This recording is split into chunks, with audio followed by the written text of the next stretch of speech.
8-ാം അധ്യായം 1 മുതൽ 10 വരെയുള്ള വാക്യങ്ങൾ. യൂദിത് അക്കാലത്ത് യൂദിത് കാര്യങ്ങൾ കേട്ടു. മൊറായുടെ മകളായിരുന്നു അവൾ. മൊറാവിയുടെ പൂർവികർ തലമുറക്രമത്തിൽ ഓക്കസ്, ജോസഫ്, ഒസിയേൽ, എൽക്കിയ, അനീനിയാസ്, ഗിദെയോൻ, റഫായിം, അഹിത്തൂബ്, ഏലിയ, ഹിൽക്കിയ, ഏലിയാബ്, നഥനേൽ, സെലാമിയേൽ, സരസദായ്, ഇസ്രായേൽ.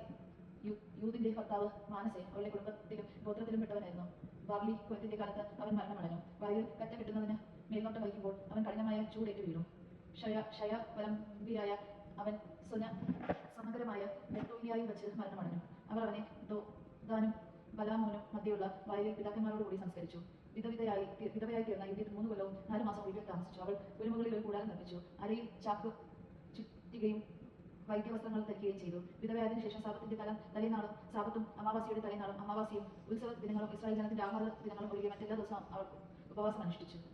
അവൾ സുന്ദരിയും ആകർഷകമായ മുഖശോഭയുള്ളവളായിരുന്നു. ഭർത്താവായ മാനസയുടെ വകയായി അവൾക്ക് സ്വർണ്ണവും വെള്ളിയും ദാസീദാസന്മാരും കന്നുകാലികളും വയലുകളും ലഭിച്ചു. അവൾ ഈ സമ്പത്ത് പരിപാലിച്ചു പോന്നു. ദൈവത്തോട് അതീവ ഭക്തിയുണ്ടായിരുന്ന അവളെ ആരും ദുഷിച്ചില്ല.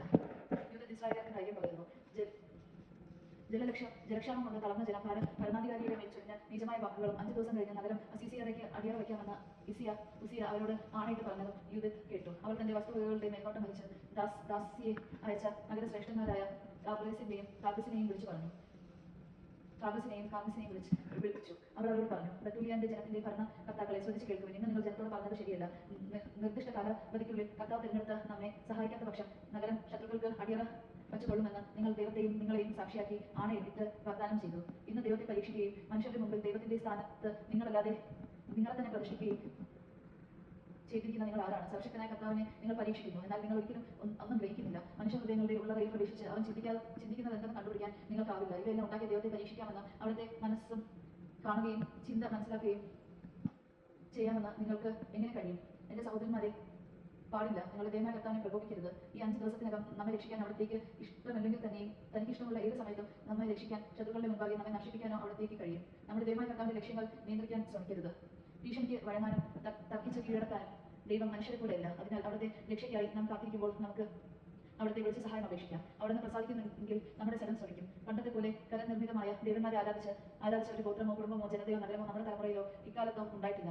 നമ്മുടെ പിതാക്കന്മാർ വാൾനിരയായതും കവർച്ച ചെയ്യപ്പെട്ടതും ശത്രുക്കളുടെ മുൻപിൽ ഭീകരമായ കഷ്ടതകൾ അനുഭവിച്ചതും അങ്ങനെ പ്രവർത്തിച്ചതിനാലാണ് നാം അവിടുത്തെ അല്ലാതെ മറ്റൊരു ദൈവത്തെ അറിയുന്നില്ല. അതിനാൽ അവിടുന്ന് നമ്മെയോ നമ്മുടെ രാജ്യത്തെയോ അവജ്ഞയോടെ വീക്ഷിക്കയില്ലെന്ന് ഞാൻ പ്രത്യാശിക്കുന്നു. നാം പിടിക്കപ്പെട്ടാൽ യൂദ മുഴുവൻ പിടിക്കപ്പെടുകയും നമ്മുടെ വിശുദ്ധ മന്ദിരം കൊള്ളയടിക്കുകയും ചെയ്യും.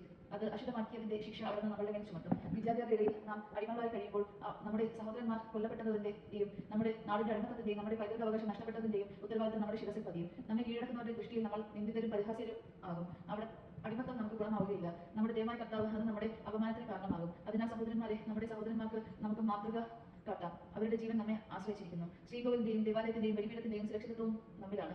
ഇങ്ങനെ ഇരിക്കെ പിതാക്കന്മാരെ പോലെ നമ്മെയും ശോഭന ചെയ്യുന്ന നമ്മുടെ ദൈവമായ കർത്താവിനെ നമുക്ക് നന്ദി പറയാം. അവിടുന്ന് അബ്രഹാമത്തിനോട് ചെയ്തതും ഇസ്ഹാക്കിനെ പരീക്ഷിച്ചതും തന്റെ അമ്മാവനായ ലാബാന്റെ ആളുകളെ സംരക്ഷിക്കുമ്പോൾ സിറിയയിലെ മെസൊപ്പൊട്ടാമിയയിൽ വെച്ച് യാക്കോബിന് സംഭവിച്ചത് ഓർക്കുക. അവരുടെ ഹൃദയങ്ങളെ പരീക്ഷിച്ചതുപോലെ അവിടുന്ന് നമ്മെ അഗ്നിയിൽ പരീക്ഷിക്കുകയോ നമ്മോട് പ്രതികാരം ചെയ്യുകയോ ചെയ്തില്ല. തന്നോട് അടുപ്പമുള്ളവരെ അവിടുന്ന് പ്രഹരിക്കുന്നത് ശാസന എന്ന നിലയിലാണ്. ഇസയ അവളോട് പറഞ്ഞു, നീ പറഞ്ഞതെല്ലാം ആത്മാർത്ഥതയോടെയാണ്. നിന്റെ വാക്കുകൾ നിഷേധിക്കാനാവുകയില്ല. ഇന്ന് ആദ്യമല്ല നിന്റെ ജ്ഞാനം വെളിപ്പെടുന്നത്. നിന്റെ ഹൃദയം സത്യസന്ധമായതിനാൽ ജനമെല്ലാം ആദ്യം മുതലേ നിന്റെ ജ്ഞാനം അംഗീകരിച്ചിട്ടുണ്ട്. വിവശയായ ജനം ഞങ്ങളെ കൊണ്ട് വാഗ്ദാനം ചെയ്യിപ്പിച്ച് ആ പ്രതിജ്ഞ ലംഘിക്കാവതല്ല. നീ ഭക്തനായാൽ ഞങ്ങൾക്ക് വേണ്ടി പ്രാർത്ഥിക്കുക. കർത്താവ് മഴ പെയ്ച്ച് നമ്മുടെ ജലസംഭരണികൾ നിറയ്ക്കും. നമ്മൾ തളർന്നു വീഴുകയില്ല. യൂദിത് അവരോട് പറഞ്ഞു, ശ്രദ്ധിക്കുക, നമ്മുടെ ഭാവി തലമുറയെല്ലാം അറിയപ്പെടുന്ന ഒരു പ്രവൃത്തി നാം ചെയ്യാൻ പോകുന്നു. ഇന്ന് രാത്രി നിങ്ങൾ നഗരകവാടങ്ങളിൽ നിൽക്കുവിൻ. ഞാൻ എന്റെ ദാസിയുമായി പുറത്തേക്ക് പോകും. നഗരം ശത്രുക്കൾക്ക് വിട്ടുകൊടുക്കാമെന്ന ജനത്തോട് നിങ്ങൾ വാഗ്ദാനം ചെയ്ത ആ ദിവസങ്ങൾക്കുള്ളിൽ കർത്താവ് എന്റെ കൈകൊണ്ട് ഇസ്രായേലിനെ രക്ഷിക്കും. എന്റെ പദ്ധതി എന്തെന്നറിയാൻ ശ്രമിക്കരുത്. ഞാൻ ചെയ്യാൻ ഉദ്ദേശിക്കുന്നത് ചെയ്തു കഴിയുന്നത് വരെ ഞാൻ നിങ്ങളോട് ഒന്നും പറയുകയില്ല. ഈസിയായി ഭരണാധിപന്മാരും അവളോട് പറഞ്ഞു, സമാധാനത്തോടെ പോകുക. നമ്മുടെ ശത്രുക്കളുടെ പ്രതികാരം ചെയ്യാൻ ദൈവമായ കർത്താവ് നിനക്ക് മുൻപേ പോകട്ടെ. അവർ കൂടാരത്തിൽ നിന്ന് പോയി സ്വസ്ഥാനങ്ങളിൽ നിന്നു. ദിവസങ്ങൾ നാം കേട്ടത് നമ്മുടെ ദൈവത്തെ സ്തുതിക്കാൻ ക്രിസ്ത്യാനിക്ക് സ്തുതി.